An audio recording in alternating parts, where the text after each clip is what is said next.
Vandeham Sri Guru Sri Padakamalam Sri Guru Vaishnavamscha Sri Rupam Sagrajatam Sahagana Raghunathan Vitam Sajivam Sadvaitam Savadutam Parijana Sahitam Krishna Chaitanya Devam Sri Radha Krishna Padan Sahagana Lalita Sri Vishakanvitamscha Om Jnanatimirandasya Gyananjana Shalakaya Jakshurunmilitam Yena Tasmai Shri Gurave Namah Sri Krishna Chaitanya Ki Baika Vidya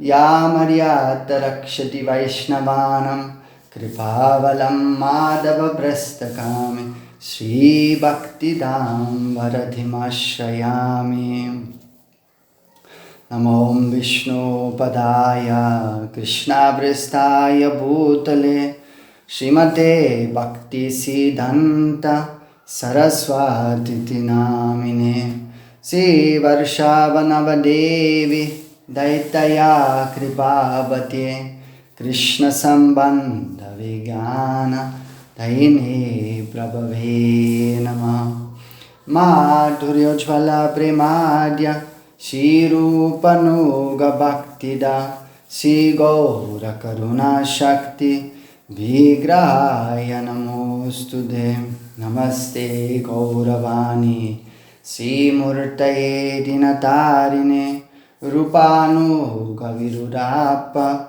Siddhanta Dvantarine Vanchakalpatarubhyascha Kripa Sindhu Pevacha Patitanam Pavanebhyo Vaishnavebhyo Namo Namah Sri Krishna Chaitanya Prabhu Nityananda Sri Advaita Gadadhara Sri Vasari Gaura Bhaktavrinda Hare Krishna Krishna Krishna Hare Hare Hare Rama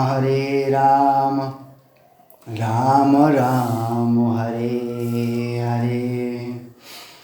Jai Gaura, Dandavat to all the devotees, Dandavat Pranam, and also all glories to Sri Guru and Gauranga and our Saraswati Gaudiya Guruvarga. So I'm again very happy to meet with you all, and so you have chance to discuss something. And actually they say, there's a saying that small minds, they discuss people. They have always to talk about what he or she has done or this and that, always talking about other people. And the average minds, they discuss about some events, what's happening in the world. They discuss the news here and there, what's going on. And but they say that great minds, they discuss wisdom. So, and that our Guru Varga, they bestow a lot of this opportunity to hear really from all this jewel of wisdom which they kindly bestow upon us. And so we can try to discuss some wisdom under their guidance. There is one beautiful shloka in the Srimad Bhagavatam. Dharma svanustita pumsam vishvakshena katau suya notpadayatya dhiratim shrama eva hi kevalam. The meaning is, it says that Dharma svanustita pumsam, that even one follows all Dharma, but if it does not really awaken some attraction to Harikatha, then Shrama eva hi kalam. It's just hard labor. Like it's a waste of time actually. If that attraction is not coming in one's heart to Harikatha.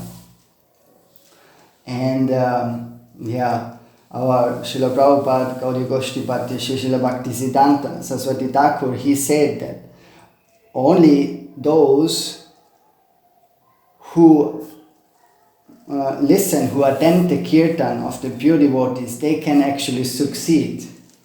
No?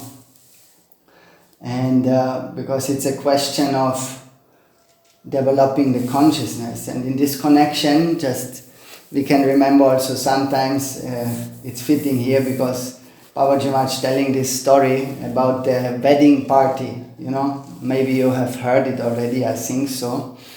Srila Baba Maharaj told that once there was a wedding party and they wanted to go to one particular place with some ship, and that whole journey would take them the whole night, and then they would reach that place early morning, and then the whole marriage ceremony would start, going on there.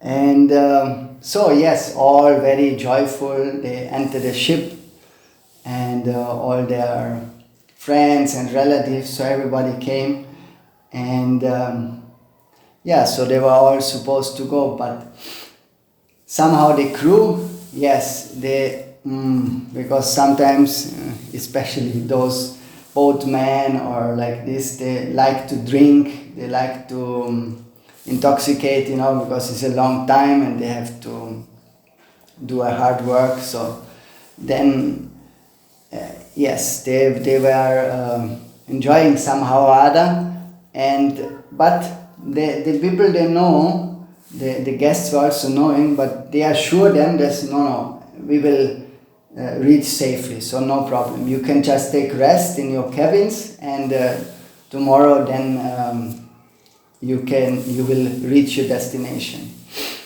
So just take rest.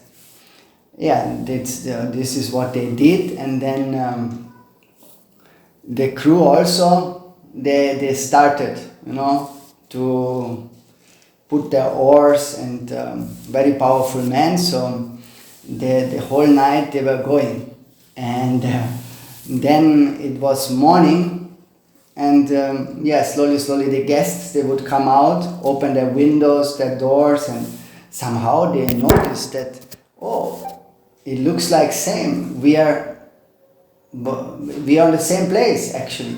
And they immediately ran out to the captain, to what happened, we are still here, and it's already the night is over.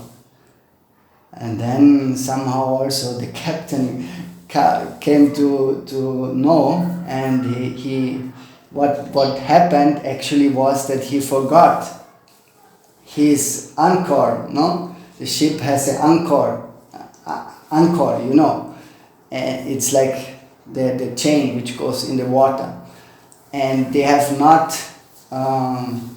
put that anchor out.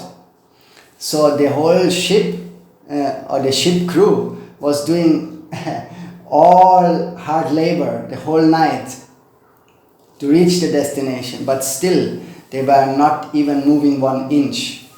So, and this is actually we can apply this to this shloka, because by just following dharma, and we get not any attraction to Harikatha, then we will also not move even 1 inch in the right direction.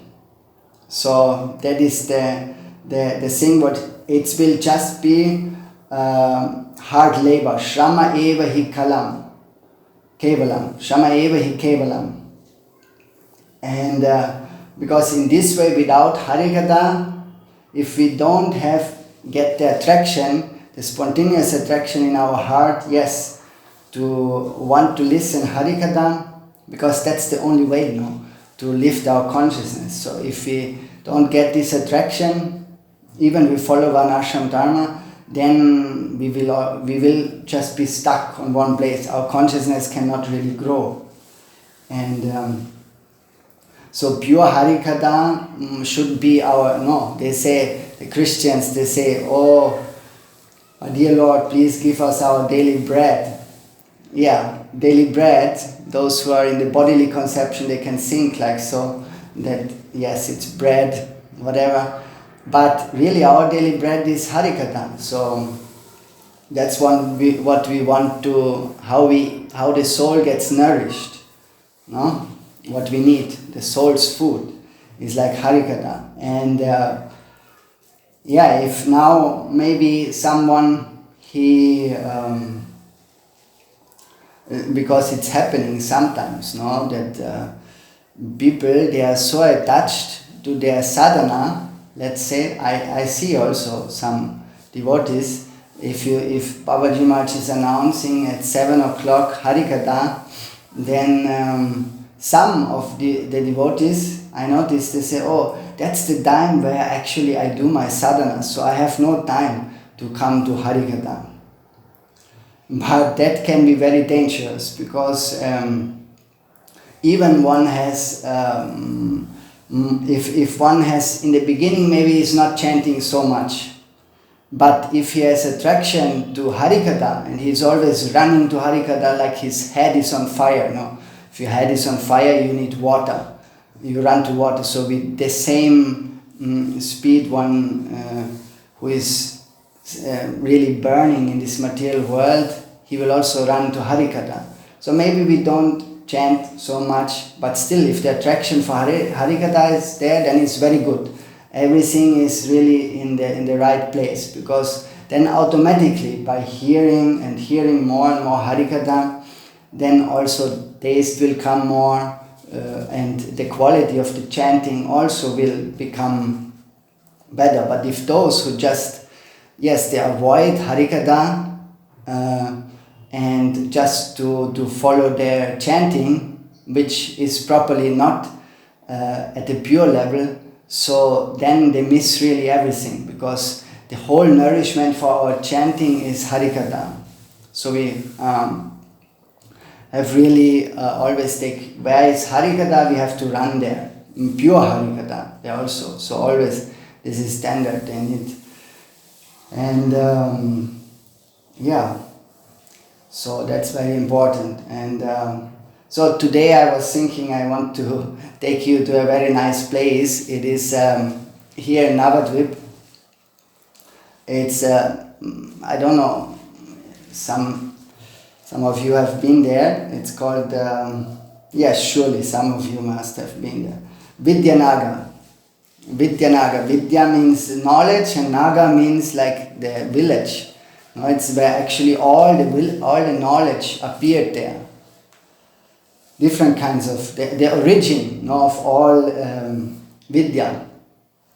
Knowledge, like all the Vedas, Upanishads, Puranas, Shruti and Smriti, everything. Like, for example, the Valmiki manifested the Ramayana, was manifested there. Then the Ayurveda, which is Dhanvantari, was also manifested there.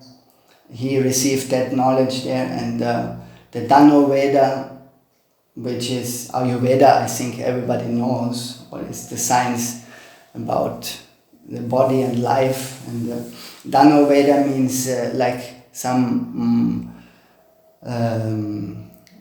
for war fighting, some skills.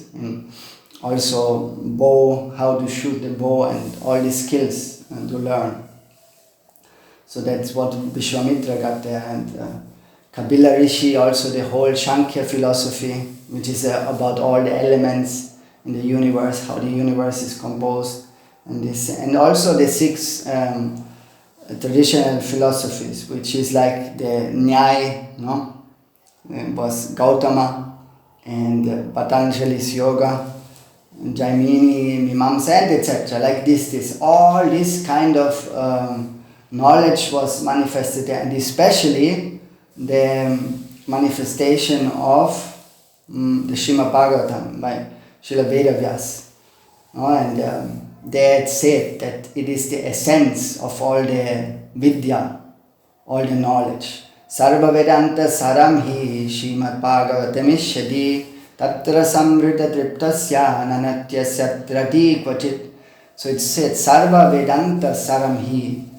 Saram means the essence. So from all the Vedanta, the essence is Srimad Bhagavatam. And Tatra Samvrita Triptasya, if someone tastes it, some syllable, some shloka, some paragraphs from the Srimad Bhagavatam, then it's like nectar and one will not have taste for anything else. Really. It's the glorification of Srimad Bhagavatam. It is written like that. Tat rasamrita triptasya nanyatra syatra rati kvachit. No attachment, no there's no need for anything else if one has relished the Srimad Bhagavatam. And Vidyanagar is also it is the place where Brihaspati appeared. So Brihaspati is the guru, no, of all the demigods.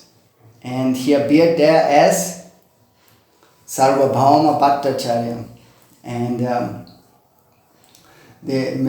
when Gaura appeared there, then before he moved to Puri already. But Sarvabhauma Bhattacharya appeared there in Vidyanagar. And then when Mahaprabhu took birth, he was already the royal scholar, no, of Prataparuddha Maharaj, the king of Orissa.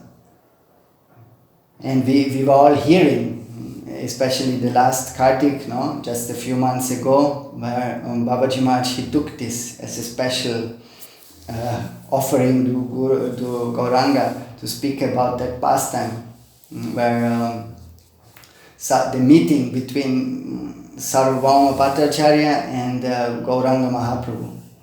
And we all know how Babaji Maharaj was explaining that how Mahaprabhu, he arrived with all this eagerness, no, full of utkanta, like his desire to meet with the Lord. And he was running into the Jagannath temple. Even from far already he see the flag and the chakra and full of emotions, full of ecstasy. And he could not stop him. And when he ran, he just in the temple gate, and he was just running towards the Lord, but somehow he fell down. He was then the Pandas also, because they could not understand the mood of Mahaprabhu, and then they thought, you just, how dare, you cannot just run towards the Lord like this and try to embrace him, and they tried to beat him out, to stop. But immediately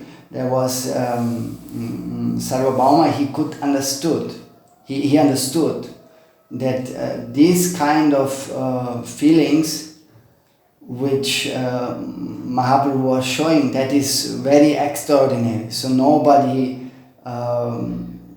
can, it's not visible on ordinary human beings, because Sarvabhauma Bhattacharya, he knows Shastra, and he has some idea about this special sattvic vikar, this transformation of the body, so which was visible in Mahaprabhu.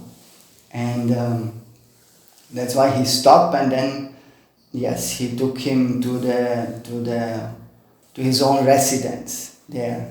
And then also after the other devotees were arriving, and Nityananda Prabhu and all some of the Navadvip Vasis, and they did kirtan, and then slowly Mahaprabhu came back to consciousness there.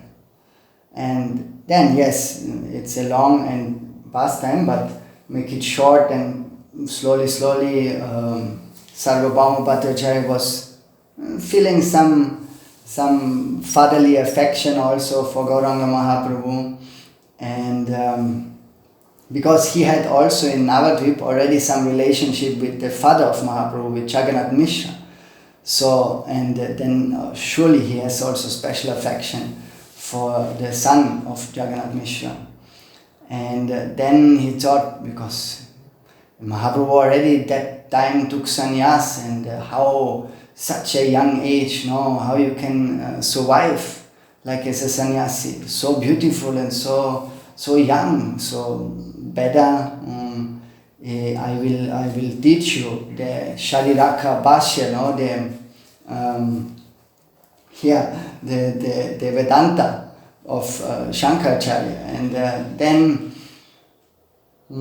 this was going on. This we know all that the discussion which took place, and Babaji Maharaj explained it most wonderfully with full his heart. So who I am, what I can tell, but you can remember how Babaji Maharaj was telling all this, and then finally, what happened, that Mahaprabhu would change all his mood, no, and he was converted like to a great devotee, and that was also a revolution, because he was a Mayavadi, no, and not an ordinary Mayavadi, Sarvabhauma, no, he was well known everywhere, so all know his name, all in the scholar circles and everywhere he was famous, but now he changed and he became a devotee.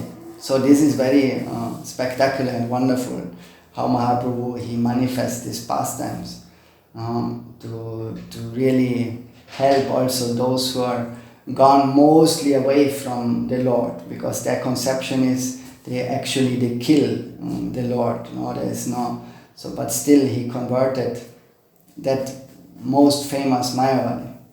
So it was a big thing, and so this is what happened there in Puri. But now to come back to Vidyanagar, that place, that is where also Nimai, he would go there to Vidyanagar, because he has his scholar pastimes, no?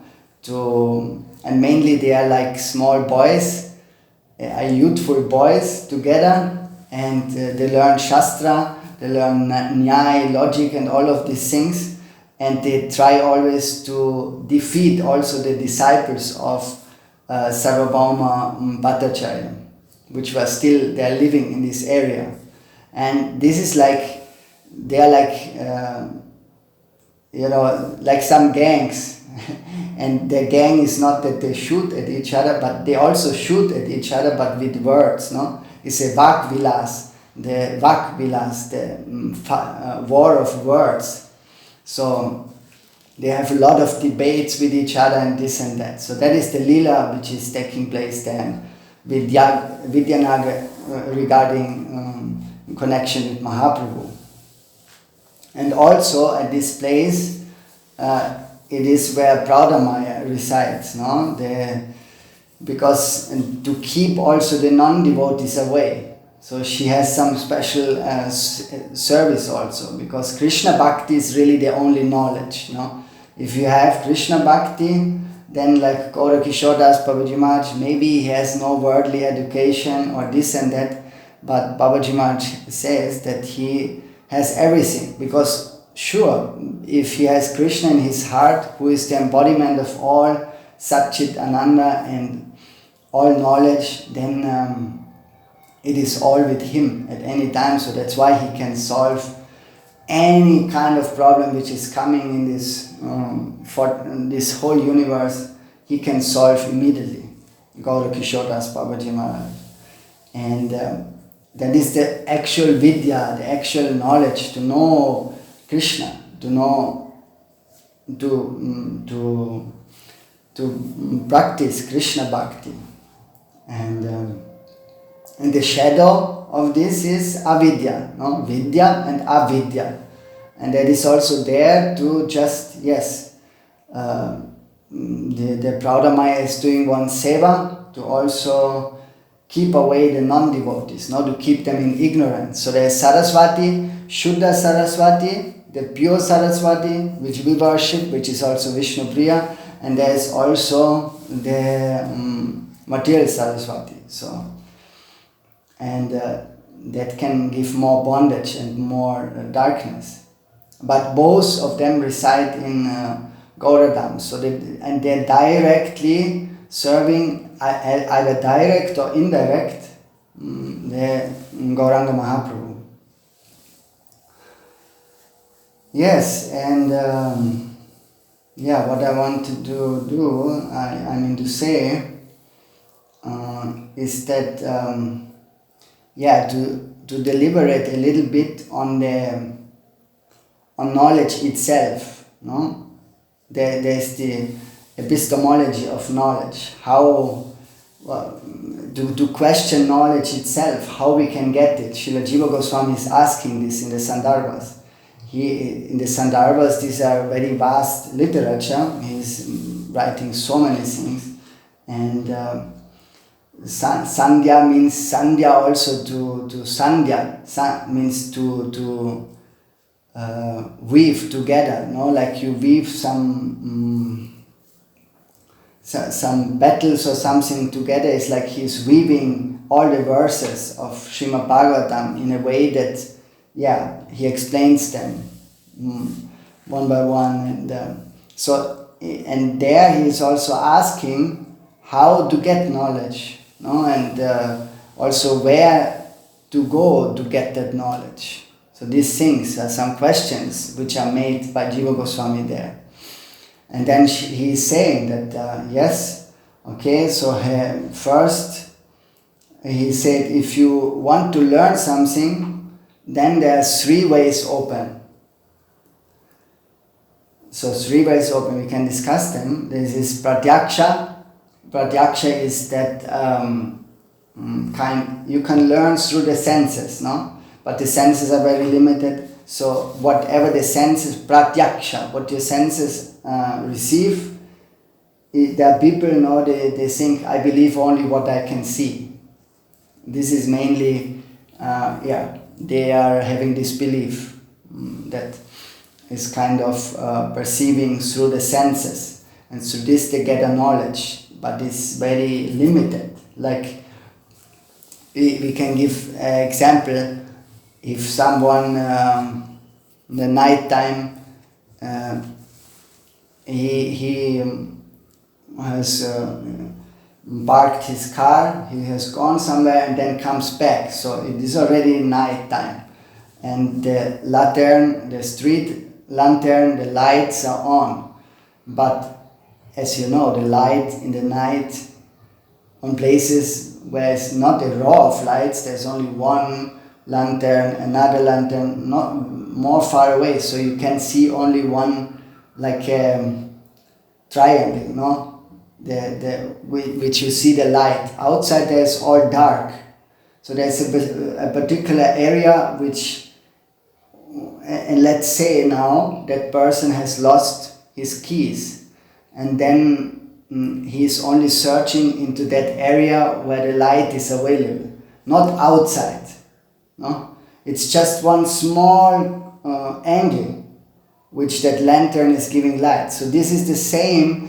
The whole vision is not possible through the senses. We can never get complete knowledge only through the senses. So that is very limited, this kind of sense perception. That is called pratyaksha. And there's another one which is called anuman. That means like the inference, the speculation of mind. And that's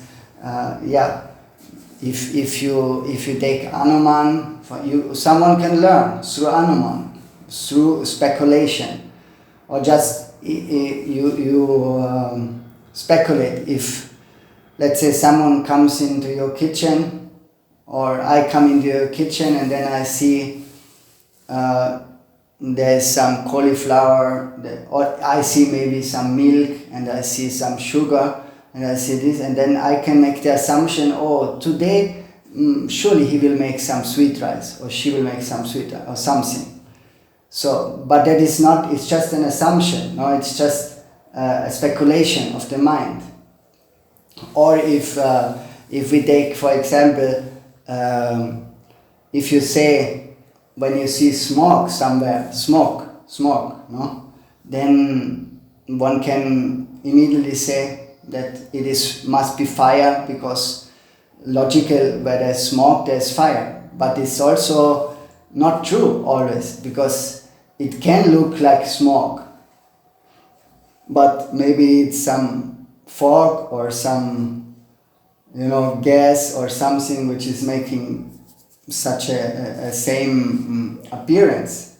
So that is all some kind of speculative knowledge which we can get through Anuman.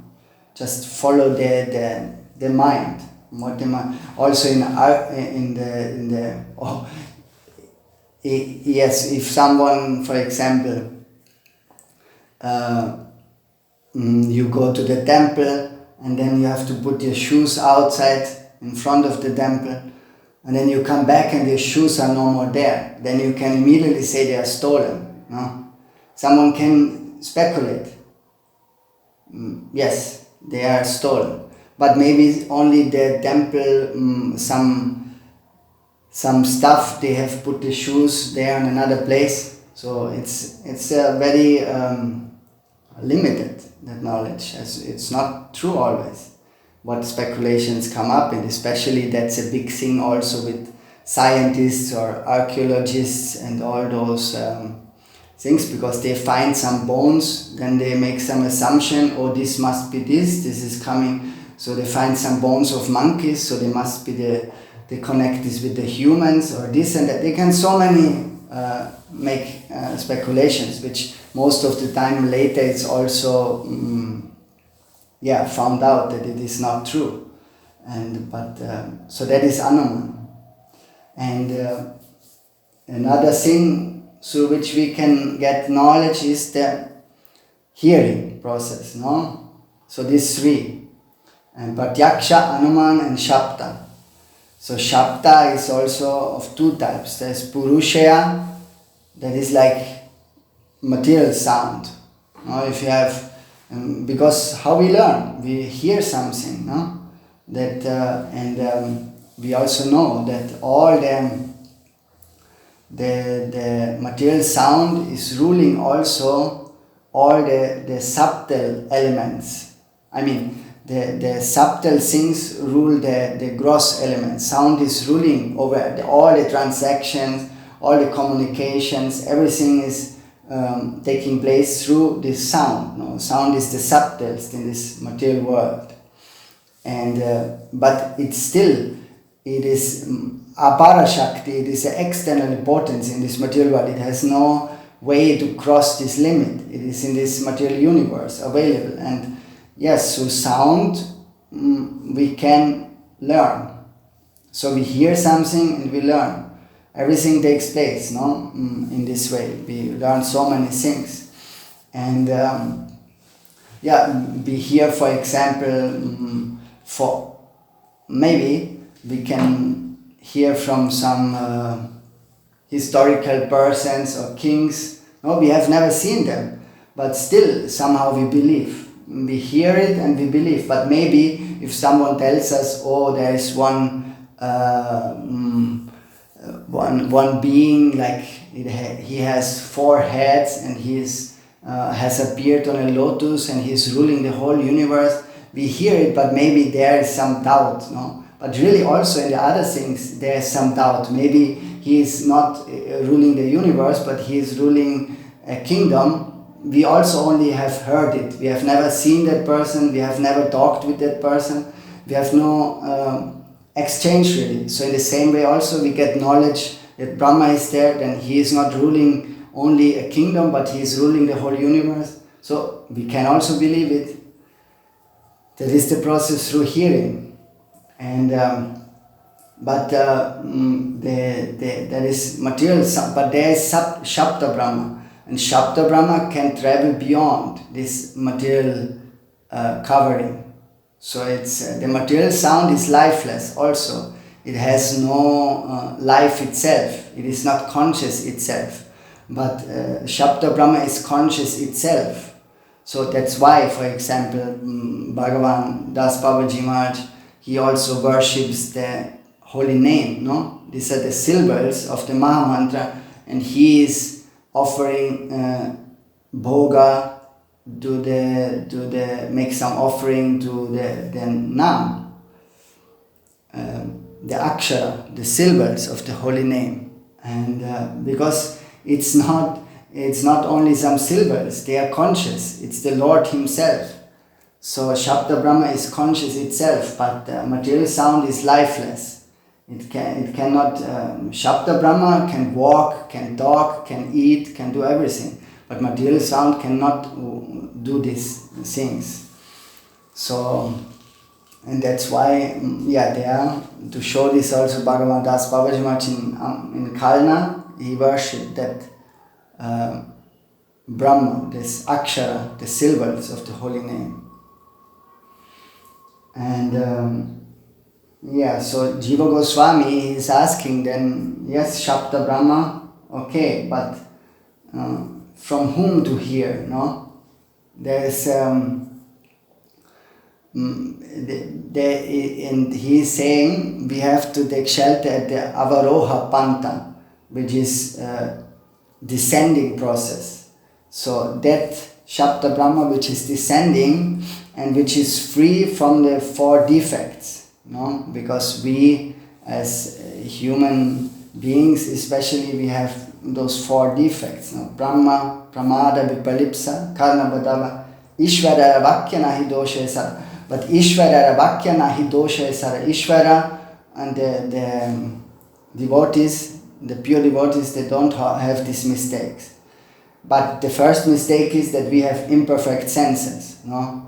As we were just telling before, that pratyaksha, just by acquiring knowledge through pratyaksha, through our senses, it will always be incomplete and it will lead only to illusion.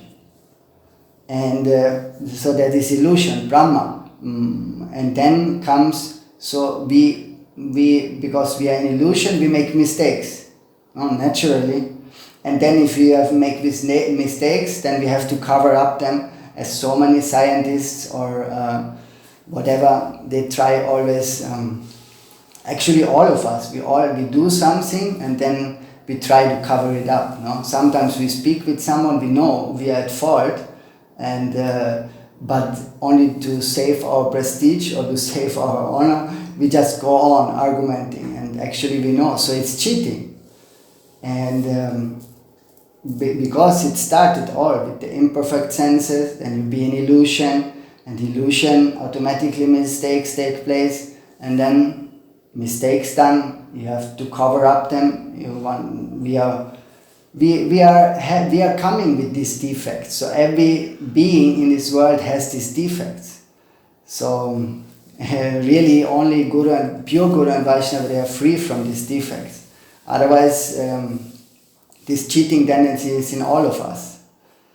And so yes, that's why we have to hear, not Shabda, okay, hearing, yes, but there's Purushaya and Apurushaya, which is something which is human, Purushaya, which the people talk. We can learn so many things, all art, music, culture, philosophy, these things, you can all learn from humans.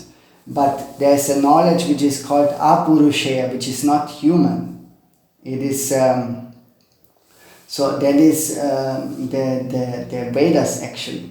And Jiva Goswami is also asking that, yes, there are so many sources of spiritual knowledge also, of Apurushaya. No? They say, oh, this book is where God speaks through us, speaks to us, or this, this and that book. So everybody, every religion, every spiritual organization, they have somehow or other their most holy book, which they all worship, and there the message is going to the whole world. So then one can ask, so where to hear? And Jiva Goswami is saying, okay, I know there are many such holy books, but you just go to the Vedas. So, because the Vedas deal with many things. There are also so many worldly things. But they are in every respect most detailed and most complete. So that's why one has to go. If one wants to get real knowledge, one must reach at the lotus feet of the Vedas. And then Jiva Goswami say, or someone can say that, yes, in Vedas there are also so many books, No? So we have Mahabharata, we have Upanishad, Itihas, Shruti, Smriti, and also one has to be very sharp because everything is in Sanskrit, and this to pronounce those scriptures is very, very difficult. One has to follow so many rules and regulations, and then what to do. And then he say, okay, then take shelter at the Puranas. Purana means complete. But there are also 18 Puranas. So 18 Puranas, which are 666, 6 are Rajasic, 6 are Tamasic, and 6 are Sattvic. So he said, then, yes, I know, all of this is there. You just take shelter at the Sattvic Puranas. And then here it comes to the, finally, to the Srimad Bhagavatam, which is the essence, from all the scriptures.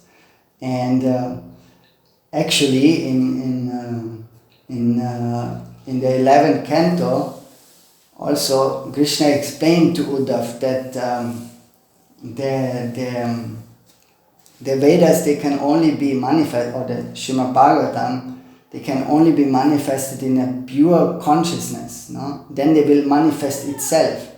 It's called Svata Siddha Gyan. So Vedic knowledge is not something which we accumulate, but it has to do with purity, with the purity of the heart. Like, for example, the rishis, the ancient rishis, when they received something, how they received it? They received it because of their purity, their meditation, their tapasya, whatever kind of... so they received some special mantras. Like, for example, Vishwamitra, he received the Gayatri mantra, which we also, women not, but those Prabhus, they are chanting Gayatri mantra 3 times a day, every day. So these are very powerful mantras which appear in the pure consciousness of this or that rishi. So that's how they come to us. So it's a question of purity, that actually it's not really readable. We cannot read the Vedas, or we cannot, it's impossible. This is knowledge which is only possible by the purity of heart, that it can reveal itself. So now we know that how to get actually knowledge and where to go, which place to go. So Jiva Goswami answers all these questions. He's going, taking us through all this journey, and then, but still, even we get also the Srimad Bhagavatam, then the pure devotee, actually the Srimad Bhagavatam and the pure devotee, they are never separate. It goes always together. Where there is the Srimad Bhagavatam, there must also be the pure devotee. So this is hand in hand. We cannot get the Srimad Bhagavatam without the pure devotee. Without the pure devotee, we cannot get Srimad Bhagavatam. So it's either way, this or that way, is both Bhakta Bhagavat and Grantha Bhagavat. So these two things, they are always together. And then through the process of, Tatvidi Pranipatena Pariprashnena Sevaya Upadekshayanti Ya Gyaninam Gyaninas Tattvadarshina. So if we are surrendered and having especially, most important, the mood of seva, then those who have seen the truth, they can reveal it to us.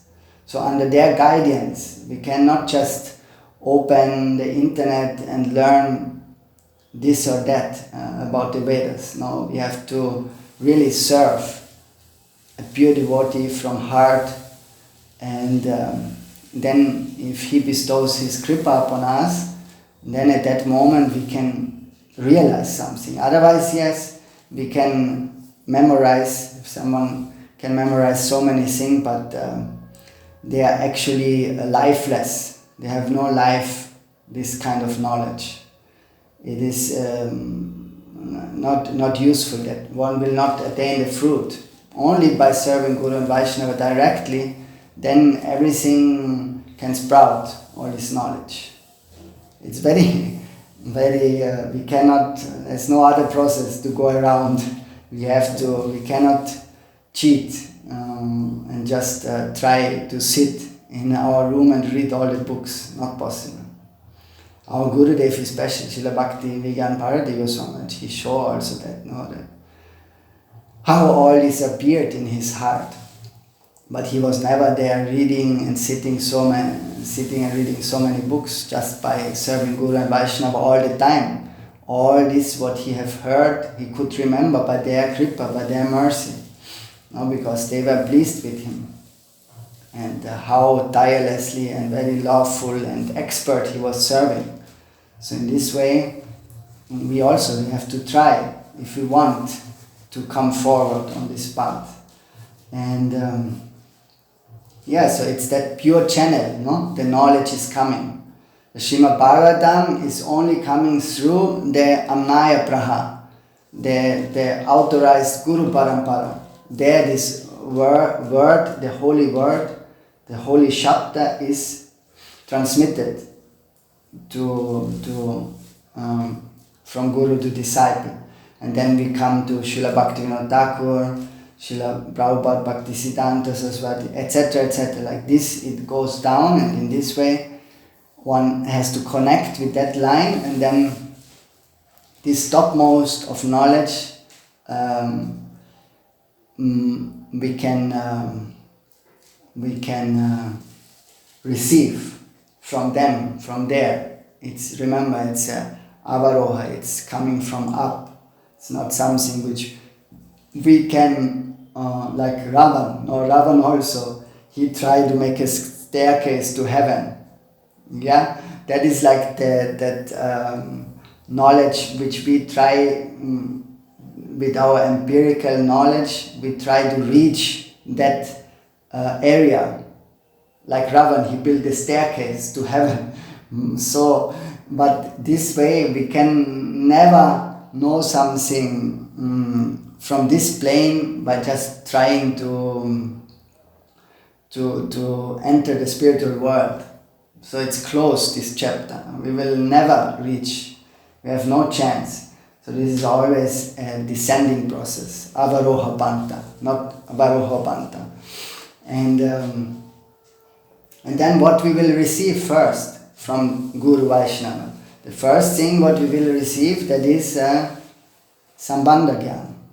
So, and then really from that moment everything starts, when I identify myself as Krishna Nitya Das, the real identity of the jiva.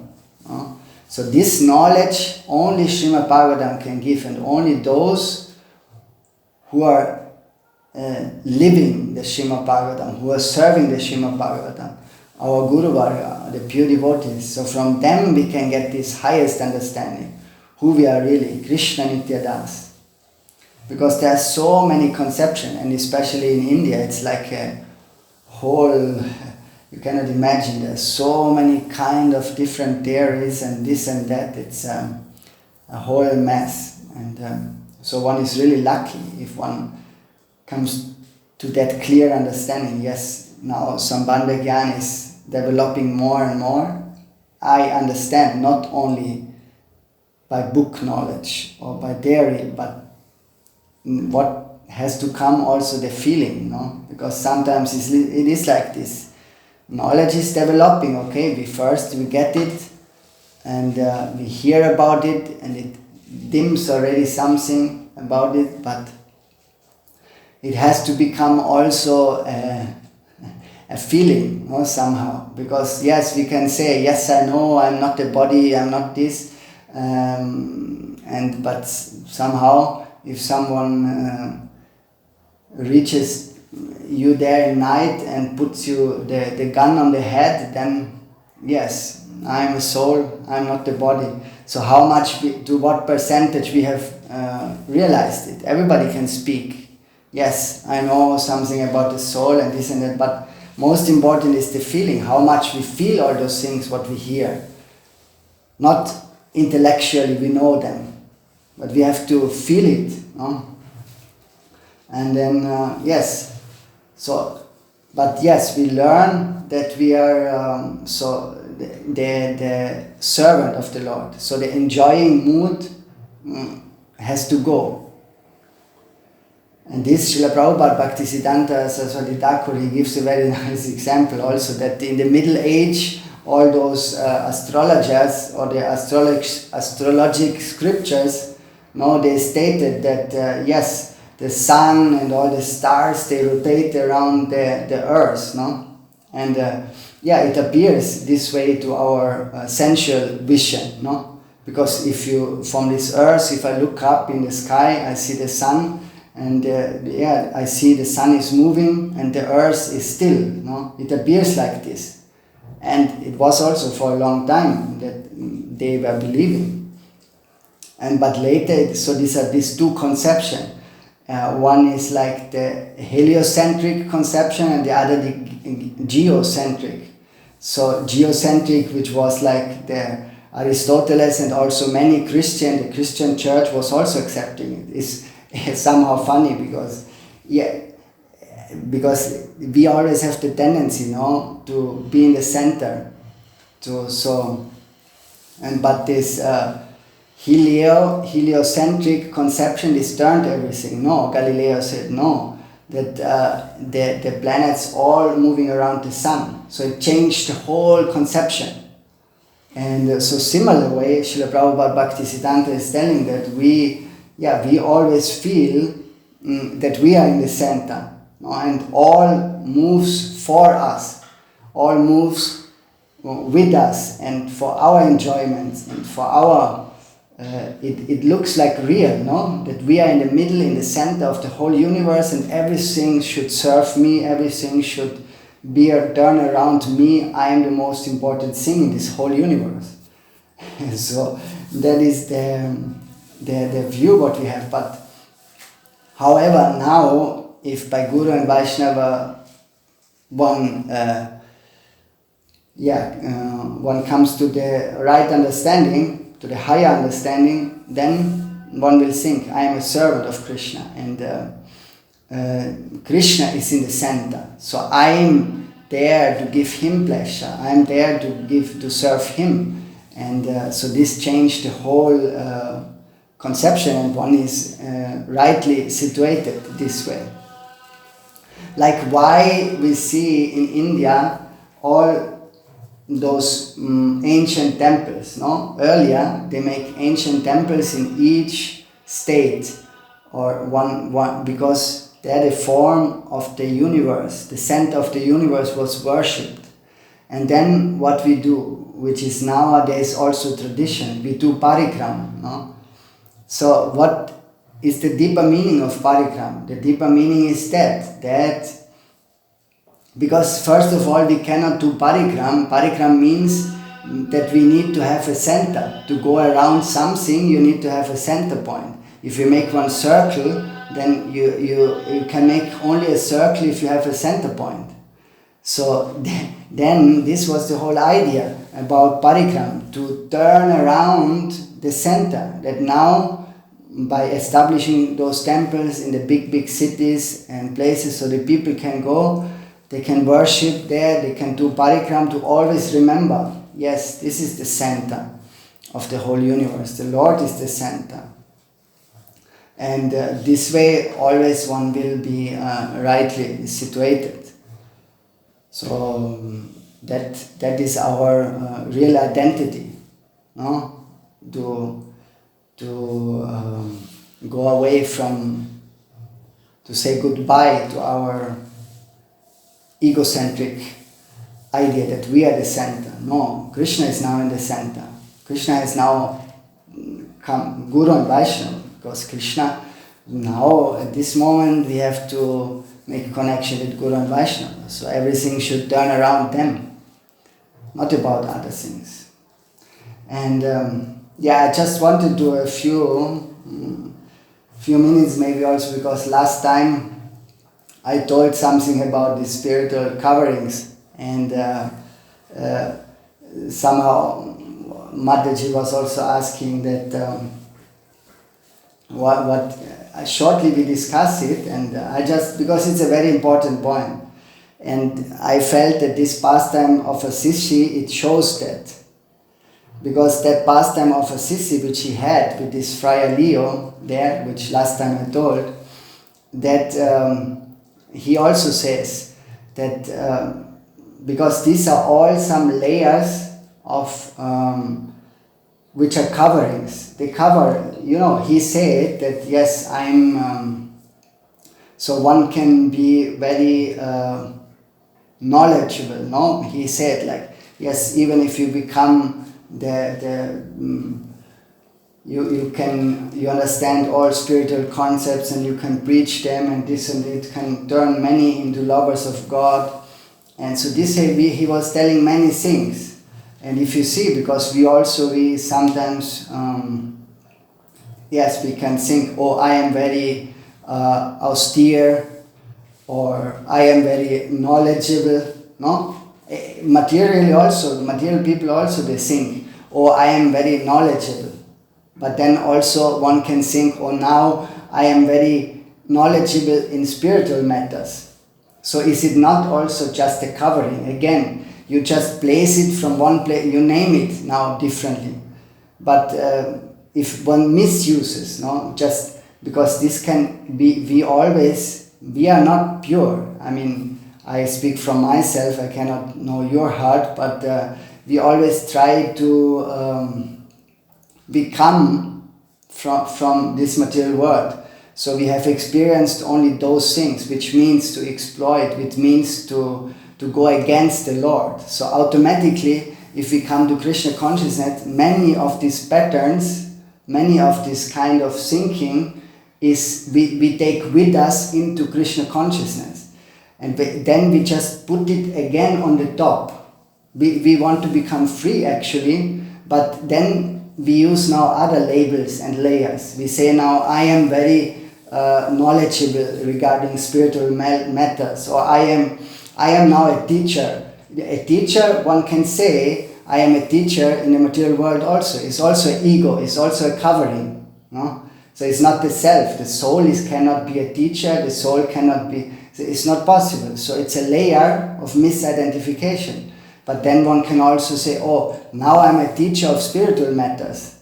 So that's the same thing. It's again a layer which most of the time we then believe this the whole day or the whole year and the whole time.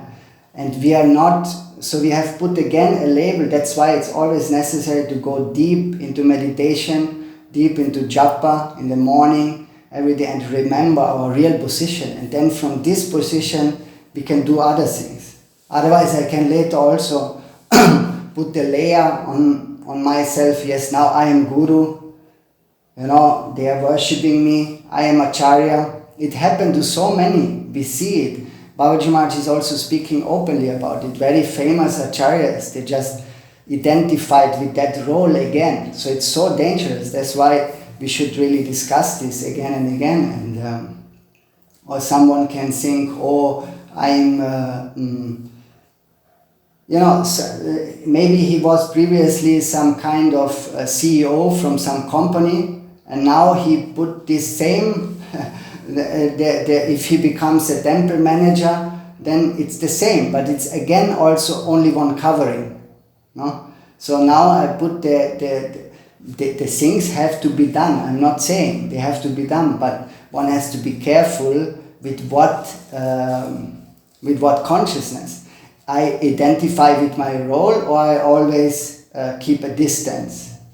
No, because so many they think, yes, now I'm a big manager of this temple, I have to manage these people and this and that, or I'm chanting so much, or I'm giving this and that donation. So this is all some again layers which we put on ourselves, even in the spiritual area. No? But to really, truly realize who I am, no? Like Srila Haridas Thakur, he also said, they are so, from them we have to hear and learn and try to adopt the same mood. Haridas Thakur is saying that to Chaitanya Mahaprabhu, who I am. You think you lose someone, but you have so many jewel-like devotees around yourself. What is the use if one insect or one fly dies, leaves you. So they identify like this, like Krishna Das Kaviraj Goswami Maharaj also, because they have no ego. It says, oh, whoever hears my name, Jagai Madai, hoite muise babishta, purise rakita, hoite muise lagishta. Even I'm more and more fallen than Jagai and Madai. So I'm the worst, more worse than a worm in a stool. And it sounds, but they are completely ego-free. They have no what they are in this world, what role they play in this world. They are Sri Rupa Goswami also is saying that adarope paradanam aviveko tatopyaham karunaya pratikshasmi prasidamai madava, that I'm a dustbin, a dustbin of full offenses. I'm full of offenses. So that is what they have in their heart. But easily, if we don't follow that direction, then we cover ourselves with so many nice spiritual, under the guise of spiritual decorations, who we are, we put more on the top, again and again. So this is very dangerous, because actually no position we can take if we have to go, and what we can take. No any position in this world, no spiritual position in any way we can take with us. We can only take with us our real service mood, which we have developed from heart. No? And our real, we can also not take any books with us. We can take no library with us to the spiritual world. But what we can take is all those realizations, if we have got some, or if we have got only dry knowledge and no realizations are there. So realizations is that what we want to get out of it, no? What we can take. And also we cannot take the japamala, we can also not take with us. Not even the japamala. But what we can take is the taste for the holy name, if we have developed real taste for the holy name. But this is also very difficult to get, real taste for the holy name, because then our spiritual life is really authentic. If these signs are there, nama gana ruchi sada, the pure devotee, he has all the time he is eager to chant the holy name. He cannot stop his tongue. So these are all the symptoms. They are also explained very well, and we hear about them. I just give a reminder, and because that is the last kick of Maya Devi, that is Pratishta.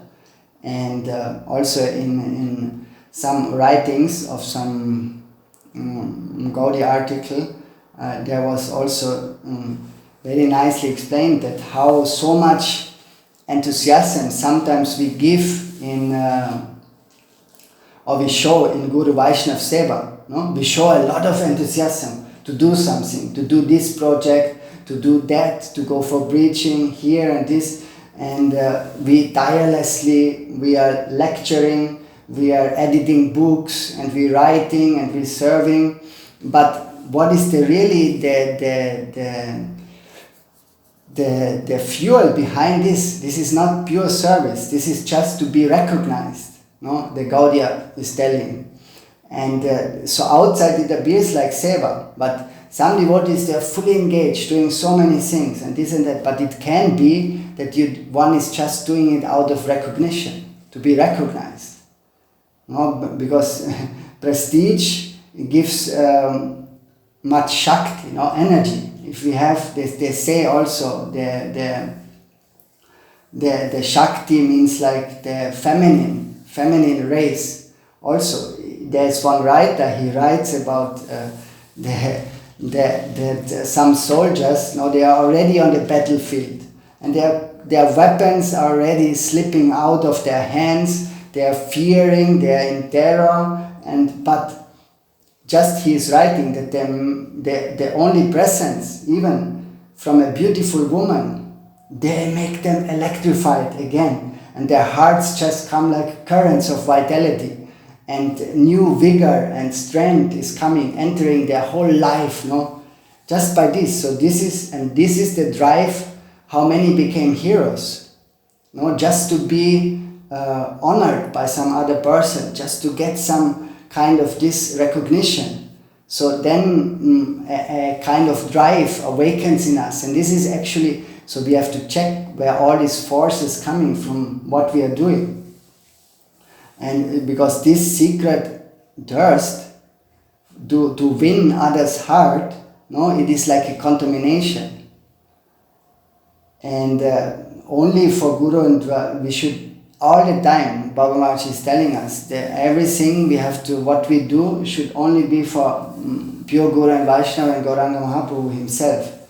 All other things are, if we do the things in another way, then our heart becomes again very easily covered with this and this and this contamination. And we can think, no, that yes, somewhere is singing kirtan, and then we want to be seen or we want to be heard, and or someone is giving lectures to just get some applause or get some appreciation. That is what makes them really do all these things again and again. So if the enthusiasm is coming from that side, we have to check, because that is a fuel which is not from the right source. So purity check must be always there with us, from where we get the enthusiasm, what really lets us do from to can we live without all of this and do still all the seva, everything, if just the people, they don't give us this or that honor how we expect it, or we have not this or that number on this channel or here or there or where we go to preach. So can we still be enthusiastic? That is the sign. No? If somebody has all this, like for example Babaji Maharaj externally also seems there's nobody around him. No? Very few, less. But from where he gets this enthusiasm? So surely not from the external world, from some people like us. No, he has this enthusiasm from a completely different place. He is doing it for Guruvarga, everything, with full energy, with full his heart. So, but the test will be, for us also. Because if all these things would disappear, would we still go on with our seva as enthusiastically as our Guruvarga is showing? So that is, because actually the seva is our nature, no? It is what is completely natural to us, but now we cannot realize, because somehow we have so many layers of which completely throw us in another direction. But it is what we are. We are servants, and if we really realize this, like for example Jagat Bandhu, no, that devotee, who Jagat Bandhu Bhakti Ranjan, which was paying for the whole temple at the Bakbasa Gaudiya Math, when the Gaudiya Math was opened, so he paid for all this marvelous palace of marble, no? And he paid everything. And also the festival for 1 month was going on. And then at the opening celebration, they were glorifying him, like that. Yes, what kind of great donor he is, no? And he is usually because he is very shy and no. But on this day, he usually never speak in front of the audience. But this day he was thinking, he was asking, like indicating to Prabhupada, "Oh, can I also say something?" And then Prabhupada, yes, give the mic. And then he said also something that. Yes, this gentleman, maybe they all honor me in this way, but I really, because how can I be a donor? No, a donor is someone who owns something.